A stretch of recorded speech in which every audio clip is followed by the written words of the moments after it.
But wait, was it false if he was given all the info on you? Maybe he thought he was doing what was best for the girls. No judgment and no blame.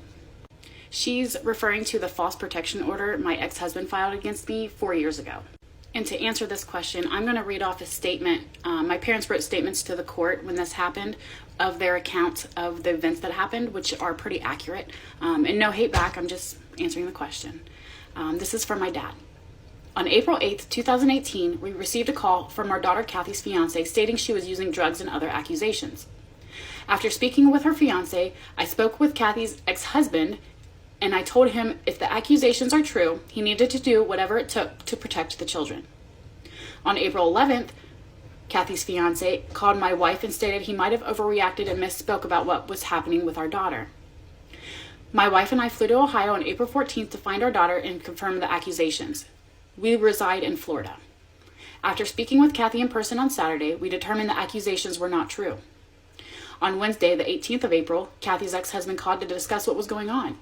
He stated he had no basis for any of the accusations and he just overreacted because Kathy's fiance overreacted. My dad is a retired law enforcement officer for 25 years in the state of Ohio.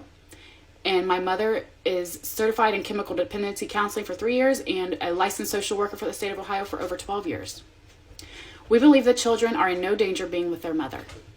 My ex-husband and I also spoke face-to-face, one-on-one as well, a couple times.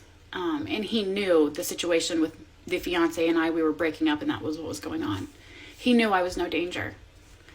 He also told me he was going to drop it. And he didn't. So yeah, he knew. Initially, maybe, he might have had a right to do it. And I'll let him off the hook for the initial part because he was protecting our girls. And I would expect him to protect our children. But I think if it were me, I probably would have called him first before I filed anything. Like, hey, your fiance just came over here saying some crazy shit. What's going on? But he didn't.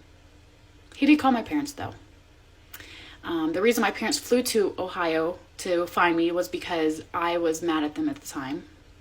A stupid little argument we had, and I had my parents blocked on my phone. And they flew all the way to Ohio just to find me.